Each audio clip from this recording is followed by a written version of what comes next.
Do the rabbis have Jesus derangement syndrome? Or are Christians just poor at math? You have probably heard the common rabbinical proverb, 1 plus 1 plus 1 equals 3. This is the most common attack on Trinitarians, and I have to admit it, 1 plus 1 plus 1 is 3. It is correct, but not according to the Bible. For this reason a man shall leave his father and his mother and be joined to his wife, and they shall become one flesh. Here, the Hebrew word for one, using a similar formula as the one, no pun intended, used to mock Trinitarians is 1 plus 1 equals 1. So here we have 1 being used as a unit rather than a number. And all the people gathered as one man at the square, which was in the front of the water gate.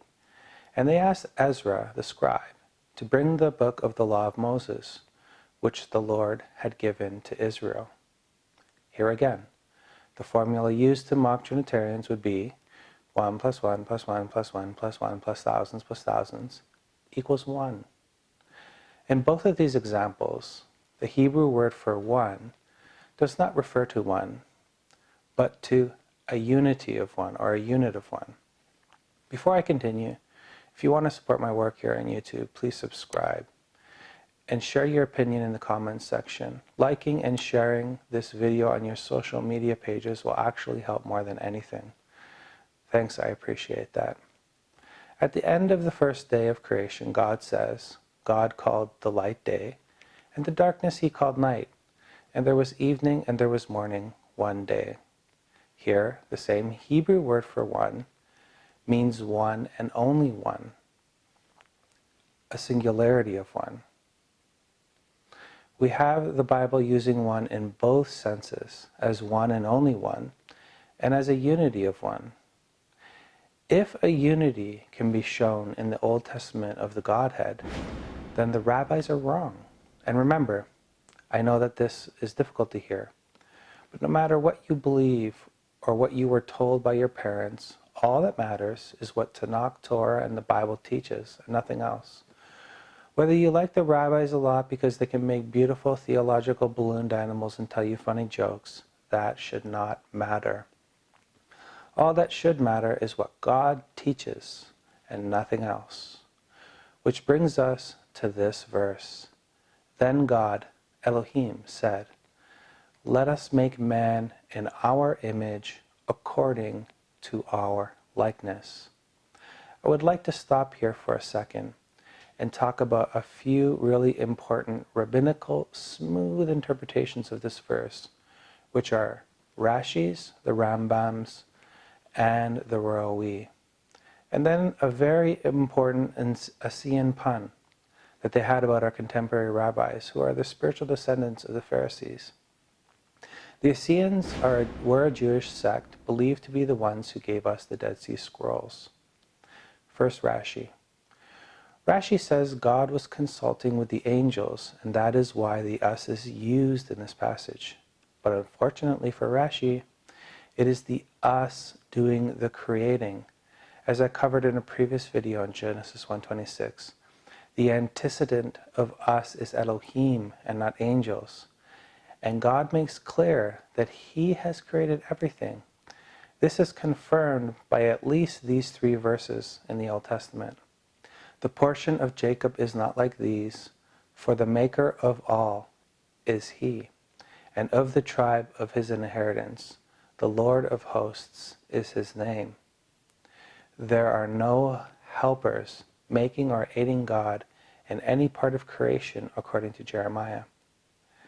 The hearing of the ear and the seeing of the eye, the Lord has made them both. Again, according to Solomon, there are no helpers making or aiding God in the creation of the eye or the ear. I, the Lord, am the maker of all things. And finally, there are no helpers making or aiding God in any part of creation. Who are you to trust? Jeremiah, Isaiah, and Solomon? Or Rabbi Rashi, Skobach, and Singer?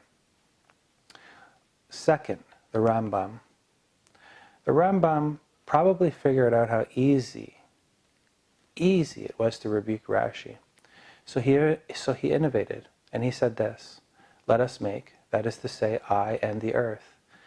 That was mentioned. Then Elohim said, let us make again. The antecedent of us is Elohim, and Elohim is not the earth. Not only that, Elohim is in the plural three. Elohim is only written in the Hebrew Bible in the three or more plural, that is the regular plural, or the singular. Hebrew also has a dual plural, and for the Rambam to be correct, Elohim would have to be written in the dual, and it is never written in the dual in the Hebrew Bible. Third, when considering the royal we and the Queen's English, it seems a bit hypocritical that you'd accept the Queen's English and reject the Queen's Bible, the King James, his translation of Isaiah 7:14, which clearly translates an Alma as a virgin. But moving past the hypocrisy, let's assume that this is a legitimate argument because many royal figures throughout history have used such pluralis majesteis.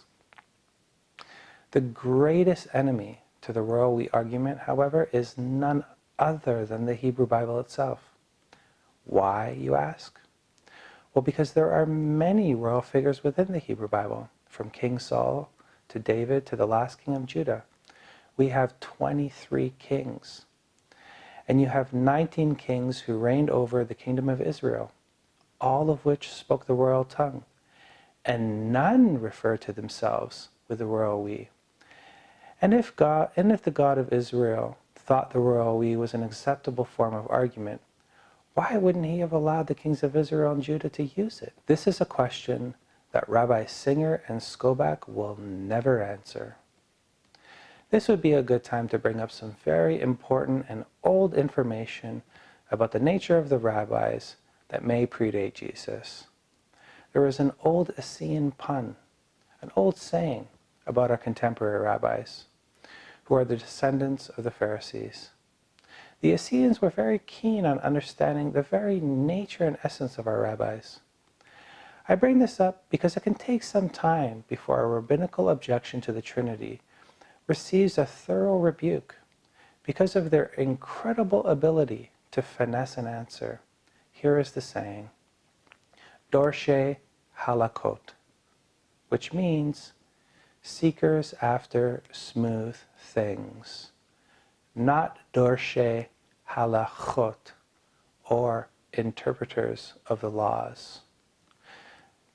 The saying about the Pharisees came about because Pharisaic law tended to pull interpretations not from scriptural sources, or as Jesus would say, rightly did Isaiah prophesy about you, you hypocrites, as it is written, this people honors me with their lips, but their heart is far from me.